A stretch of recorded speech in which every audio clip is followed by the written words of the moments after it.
Look, I think it's no coincidence that Fantastic Four, First Steps, and Daredevil Born Again have the titles that they do. It's almost like Marvel knows they screwed up and is trying to apologize. But in this instance, an apology is just a good movie. And for the first time in years, I actually think there's hope for a second chance. A return to normal. Then again, what even is normal? And what truly made the MCU work in the first place?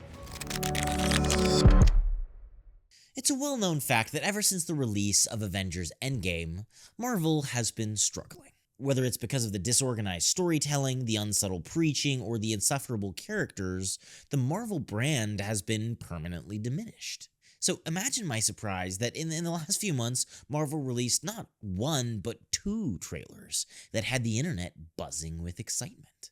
And I have to say, I'm cautiously optimistic. I've stopped reacting to trailers and news announcements simply because I'm trying to offer a little more of a detailed, in-depth analysis and reviews on these channels, but as I reflected on my thoughts on these projects, I began to think of the entire Marvel conglomerate. Was there hope for this cinematic universe? Both Fantastic Four and Daredevil seem to harken back to a time when movies were just enjoyable, dramatic, action-packed. I have to admit, I don't know much about Marvel's first family, but I'm happy that we'll be seeing them on screen, and the casting seems overall pretty good. I'm a bit tired of Pedro Pascal and everything, and the conspiratorial side of me wonders if his widespread casting has to do with the fact that he's racially ambiguous but still checks the minority requirements of modern Hollywood movie making. As far as the aesthetic, I love it. This whole incredible style, retro-futuristic aesthetic is so refreshing. And I like seeing Marvel go in a new creative direction that seems to have a narrative and character-based purpose. And when we're talking about Daredevil Born Again, I can't tell you how surprised I was that I actually enjoyed this trailer. Call me a cynic, but after his appearance in She-Hulk... Morning. And factoring in what sounded like a production nightmare behind the scenes, I really had little hope for this show. But once again, it seems like Marvel heard the concerns of its fans and made a well-placed narrative pivot. I mean, this show looks awesome. The suit, the action, the dramatic tone, the return of all the great characters, and the addition of some new ones.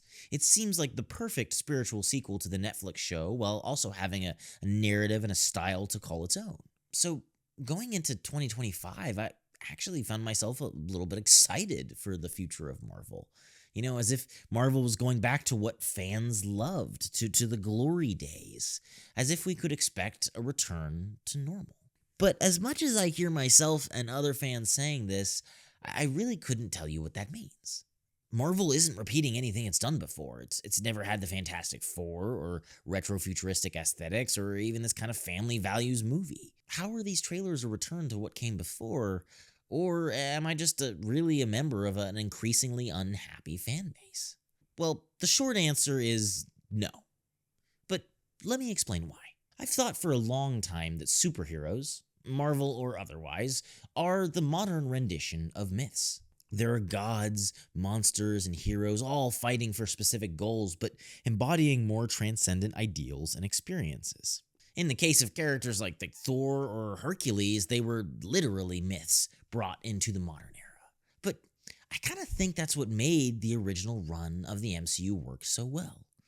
Sure, there were jokes and the occasional mediocre film, but like any ancient myth makers, they centered their stories around characters. It wasn't just about the universe, but the people in it, and the ideals they represented. And because of this, the stories weren't afraid to lean into the drama, to play it straight. Like, I know we all think of Tony Stark as this, funny guy, but Iron Man is a very dark movie. He's all yours. See, we talk about this kind of signature MCU, quippy millennial humor, but if you go back and watch the earliest films, it's not as present as you might think it is. The kind of constant quippy song and dance that you see on screen now wasn't present in the best of the MCU. As modern myths, these stories mean something, and complete subversion of them undermines their value. Myths are stories about a hero's struggle to overcome an obstacle to achieve a goal, and we as humans need them. We relate to these stories. We look to the mythical for guidance on the moral. And so we need heroes to be real. Self-awareness is good, but too much self-awareness becomes self-consciousness. And when you become absorbed by this, psychologically, you stop being and start performing. And that's what this constant self-deprecating humor becomes, performative. Have you ever met somebody who uses self-deprecating humor as like a defense mechanism, but just ends up making fun of themselves too much? And then at a certain point, it's just disingenuous and annoying and a little sad.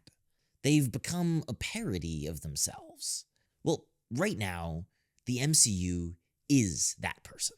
Captain America Winter Soldier is a nuanced treatment of the dutiful soldier in the modern world, but it's not a criticism of it, and the same can be said with Iron Man 3, or even something as comedic as the Guardians of the Galaxy. There may be silly characters, but all these silly characters act like themselves, like people, not performing a bit for the camera. So, in the days after Endgame, because Marvel didn't have the guidance of an overall plan or the foundation of really established main characters, this irreverence ran rampant. Many people have claimed that it was just innovation, Marvel doing exactly what fans like myself said we wanted and pushing the boundaries of the art style. But it wasn't just one single project. It was constant, in every project, no matter the style. You've got to do better, Senator. Right on, little dude! Hello. Oh. Hi. Hi. Did you drink the ooze? Look, I get it. I like change. That's honestly why I'm excited about the Fantastic Four. I understand the limitations of the Marvel formula, and I encourage any director, writer, actor who wants to push the boundaries of that formula in new directions. But more than anything, what I want for Marvel is to get serious again. And in fact, I'd argue that any truly impactful story must be serious, regardless of how much you innovate. It's what makes us engage with characters, become invested, care. There has to be a balance between drama and humor. And even if you get a laugh in the moment, with too much humor, you lose the heart of a story. The through line that makes people want to keep coming back to the theaters to watch, 10 years worth of movies all culminating in a final epic. In the modern MCU, it feels as though there's no real emotional ties to characters. And I think part of it is because we haven't been given the moment to kind of establish those. And even the most remotely enjoyable MCU films that came out recently, things like Spider-Man No Way Home, were, I think, movies that embraced that embraced the character arcs and the character stories and the drama and let us just care. Everyone has their favorite heroes, favorite cities, favorite worlds, and as mythic representations of what we are, what we strive to be. There's nothing more refreshing than a serious story. One that has stakes, one that we can connect to, one that's real. And despite my heavy skepticism, with these latest projects, I think we might start seeing that again. A return to normal, to heroes who present the ideals that we all strive for, to men who don't need to be constantly emasculated, to people who stand for something other than societal norms that must be constantly subverted. Unlike Star Wars, I actually think Marvel would benefit from continuing to tell stories. There were so many heroes and so many ways to take the universe that it's almost immune to superhero fatigue. Almost. So, while I wouldn't say I'm confident in the future of Marvel, When I'm dead! I'd like not to die today, so maybe somebody else should be driving. I am cautiously optimistic. And at the very least, there's some bright spots in the future release schedule. But will it be enough? Can Disney and its creators really help themselves? Well, I guess only time will tell. But as always, these are just my thoughts and opinions. I would love to know what you guys think in the comments down below. If you want to see any other videos on Marvel, feel free to check out my Marvelization of Marvel video right here. And as always, keep reading, keep writing, and I will see you all in the next video.